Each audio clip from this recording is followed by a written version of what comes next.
yesterday's class we studied about factors influencing development. So there we studied about how gene plays a part in the development of a human being, what is genotype and what are phenotypes.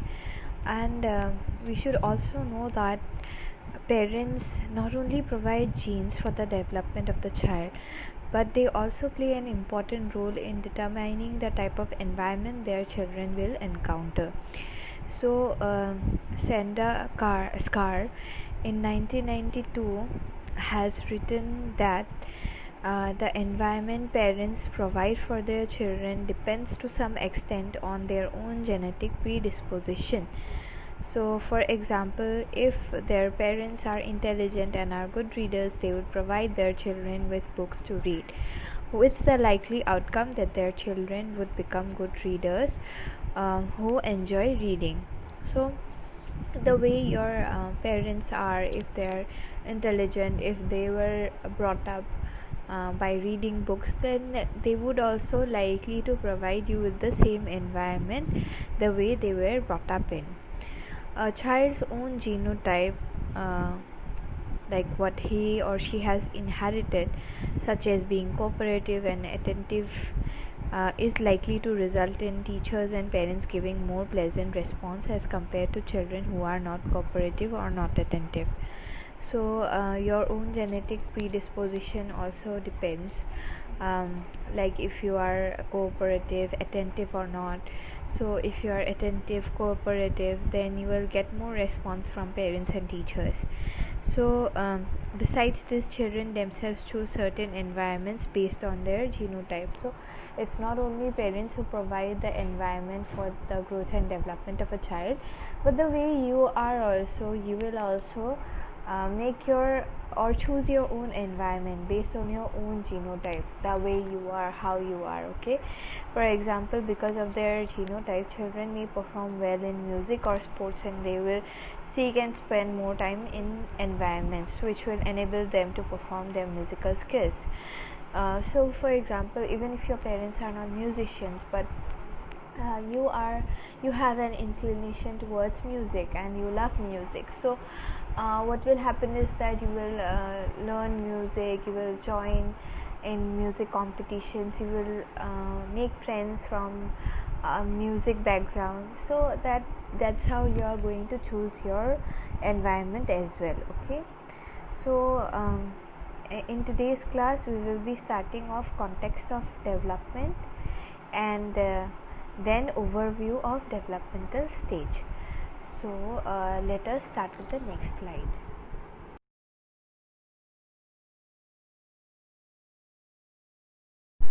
So context of development.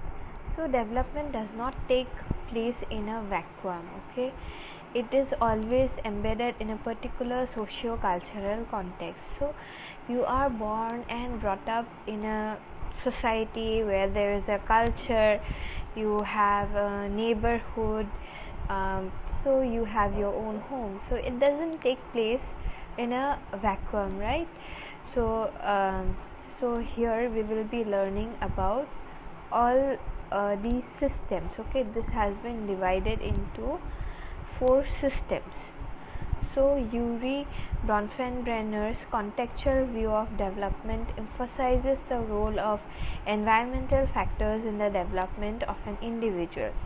So obviously our genes play a very important role in determining how we are as a person, but of course our environment also plays a vital role in it. Okay, so Yuri Bronfenbrenner has a contextual view of development which emphasizes the role of environmental factors in the development of an individual.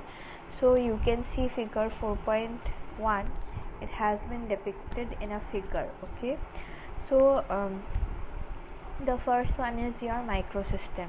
So it is the immediate environment or setting in which individual lives. Okay, so it is in these settings where the child directly interacts with social agents, the family, peers, teachers and neighborhood. So it is your immediate system. So you are living in your house, you have your parents, there is your neighborhood, and in schools you have your friends and teachers. So this is your microsystem, with whom you can directly interact. Okay, so after microsystem comes your mesosystem. So mesosystem consists of relations between these contexts. For instance, how a child's parents relate to the teachers, or how the parents view the adolescent's friends, are experiences likely to influence an individual's relationship with others. So in this system, mesosystem, it's a little indirect. Like for example, your how your parents relate to the teachers, how your parents view your friends, all these will come under mesosystem. So it is indirect. Your parents coming for a parents meeting and interacting with teachers, your parents having some view about your friends. So all these things comes under mesosystem. Okay, now comes your exosystem. So exosystem includes events in social settings where the child does not participate directly, but they influence the child's experiences in the immediate context. For example, the transfer of father or mother may cause tension among the parents, which might affect their interactions with the child, or the general amenities available to the child, like quality of schooling, libraries, medical care, means of entertainment, etc. Okay, so for example, if your father has been transferred, okay, so what may happen is that then you are living with your mother alone, you are not getting enough attention from your father, and because of which there may be issues in getting the care that you deserve. So all these factors also may affect your development as a child. Okay, so this particular setting, social setting, it is a social setting because it has happened, your father has been transferred, so you are not getting the enough care that you deserve. So this is happening in a social setting, which is inevitable, but definitely it is going to affect your development. Okay, so this comes under exosystem. Then comes your macrosystem. So macrosystem includes the culture in which the individual lives. You have read in chapter 3 about the importance of culture in the development of an individual. Okay, so yes, culture plays a very important role in the development of an individual. So macrosystem includes culture that an individual is living in. So if you are born and brought up in Assam, then you are well acquainted with Assamese culture. So definitely the Assamese culture is going to affect your development. Okay, so culture affects development of an individual. Okay, so macro system comprises of culture. So now comes your chronosystem. So chronosystem involves events in the individual's life course and socio-historical circumstances of the time, such as divorce of parents or parents' economic setback and their effect on the child. So basically this particular system involves life-changing events. Okay, so like divorce of parents, or there is some financial issues, so those will also affect the child. So all these major life events comes under chronosystem. Okay, so remember, all these systems, microsystem consists of your immediate environment and direct interaction with your peers, neighborhood, parents. Then a mesosystem consists of indirect context, like contact with with your parents and teachers, and the views that your parents have of your friends. So this comes under mesosystem. Then exosystem, it includes certain events, okay, which affects the child experiences in the immediate context, like transfer of a father, which is going to affect the child's development. Okay, then comes your macrosystem. which includes culture. Then comes your chronosystem. It involves major life events. So there may be a confusion between exosystem and chronosystem. So you will have to you will have to see that what is the major difference between exosystem and chronosystem. Okay, so exosystem includes events where the child does not participate directly. Okay, this is one of the major features of exosystem. But in chronosystem it can involve anything. Okay, here there can be direct participation also of the child and indirect participation also of the child. So chronosystem basically involves events in the individual's life course, be it direct or indirect. Okay, so you have to keep that in mind. Okay,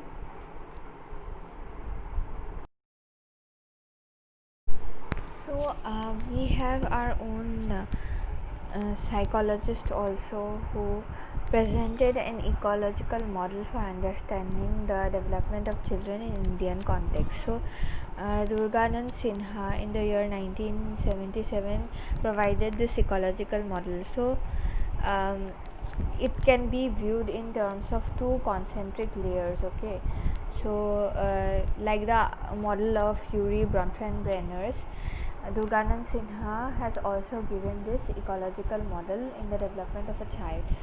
So there are two concentric layers, the upper and the more visible layer. Okay, consist of home, school, peer groups, and so on. So the most important ecological factors influencing development of the child in the visible upper layer constitute the home. Its conditions in terms of overcrowding, are there too many people in a house, or space available to each other, toys, technological devices used, etc. See, in Indian context, this thing becomes really important because India is a overpopulated country. So are there too many children in a home, or there are too many too many people staying in a very small house? So definitely all these things are going to affect the development of a child. So this happens in Indian context. Then second, nature and quality of schooling facilities to which the child is exposed. Definitely India, we are a third world country, so not every parent can send their children to good schools, and facilities that a child deserves they are not able to provide. So this also can affect the development and growth of a child. And third, nature of interactions and activities undertaken with peer groups from childhood onwards. Okay, so this is also very important. So are they interacting well with their peer groups? Are enough activities undertaken with peer groups from childhood onwards? So these things are important. So in India, see, we have to see it from an Indian context. In other developed countries, mostly children get these facilities, but in India this may not happen, and this is definitely going to affect the development of a child. Now you all are studying in a good reputed school, so you are getting all these facilities, but then if you look for examples, then you may see that that there are families where they are not able to provide all these facilities to their children. They are growing up in a place where there are too many people in one family, there is no space to play, and the environment is not really good for the development of a child. So these things can happen in an Indian context, and it can affect the development of a child. Okay, so that's why Durganand Sinha has presented an ecological model which will help us to understand the development of children in Indian context. So these factors do not operate independently but constantly interact with one another, since these are also embedded in a larger and more pervasive setting. The surrounding layers of the child ecology constantly influence the upper layer factors. So these things do not exist independently, but they are interdependent on each other. However, their influences are not always visible. So we talked about the upper layer. Okay, now we are going to talk about the surrounding layer. Okay, So I already told you that there are two concentric layers, the upper layer and the surrounding layer. So now we are going to talk about the surrounding layer. So um, yeah, the surrounding layers influences may not be visible very clearly, but definitely it affects the upper layer. Okay, so the elements of the surrounding layer of ecology constitute the number one, general geographical environment. It includes space and facilities for play and other activities available outside the home, including general congestion of the locality and density of population.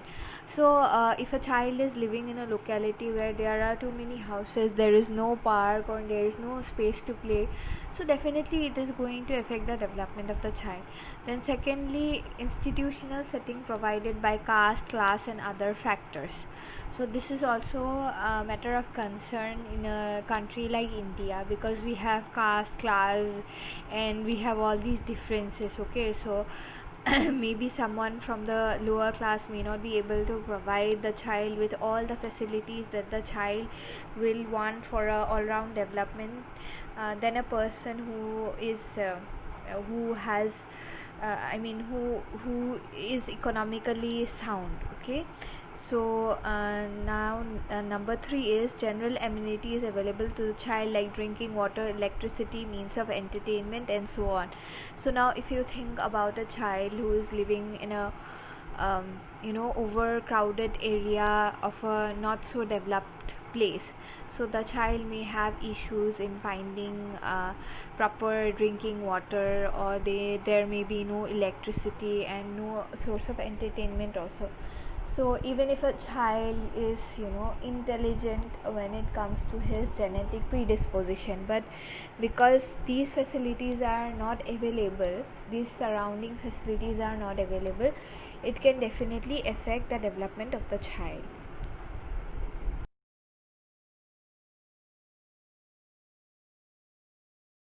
Now let us talk about briefly about developmental stages. So we have to remember one thing, that development is commonly described in terms of period or stages. So it just doesn't happen haphazardly.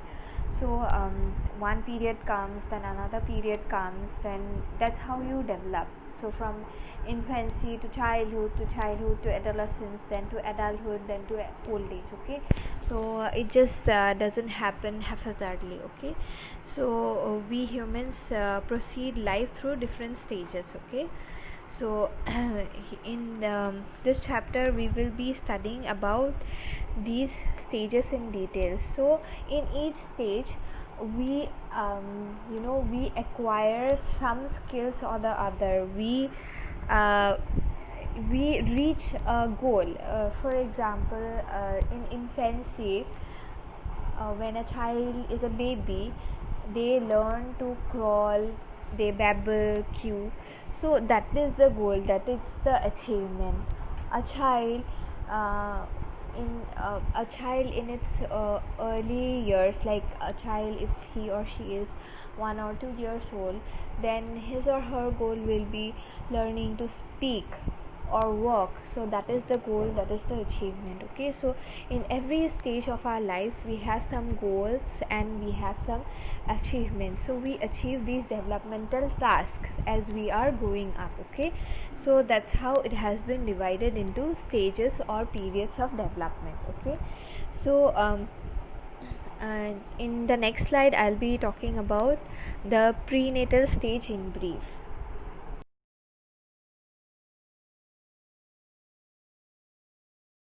So the prenatal stage is the period from conception to birth. Okay, so it's the period before birth. You are growing in your mother's womb. So this is known as the prenatal period. So it typically lasts for 40 weeks, but at times premature birth can also happen. But the usual time is about 40 weeks. Okay, so both genetic and environmental factors affect our development during different periods of prenatal stage. So whether it's 1 month of pregnancy, 3 months of pregnancy, 5 months of pregnancy, both genetic and environmental factors affect our development in prenatal stage. Okay, so when a woman is pregnant, a lot of care has to be taken by a woman. So why does it happen? Because at this time it is also very crucial that you take care of yourself, so that your child's development is happening properly. Okay, because prenatal development is also very important for an individual to develop. So it can be affected by maternal characteristics, which can include mother's age, nutrition, and emotional state. So apart from genetic and environmental factors, mother's age, nutrition, and emotional state can also affect prenatal development. So it is said that when the mother is as in like mother is not very young, and maybe the mother is in her 40s, then it may cause some complications. Okay, so mother's age is also a factor, and definitely nutrition, how the mother is eating, and emotional state. If the mother is too stressed out, then it is going to affect the child. So it is always told that if you are pregnant, you have to be stress free and happy. Okay, then other diseases or infections carried by the mother can adversely affect prenatal development. For example, rubella, German measles. The German measles is known as rubella. Then genital herpes and HIV. So if the mother is carrying diseases like these, then these are going to cause genetic problems in the newborn. Okay, then another source of threat is teratogens. So these are environmental agents that cause deviations in normal development that can lead to serious abnormalities or death. So let us look at some examples of teratogens.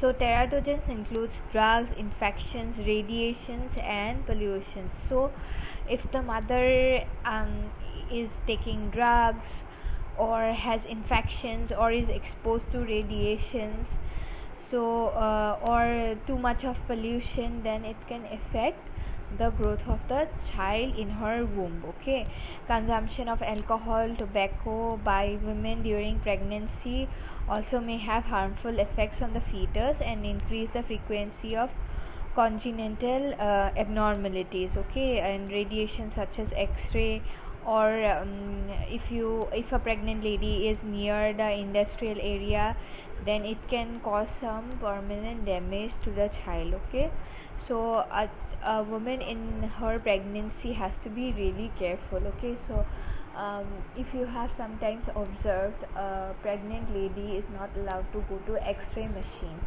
So a lot of care has to be taken, because it may affect the growth of the child. Okay, so this is about prenatal stage. In tomorrow's class we will be talking about infancy and childhood.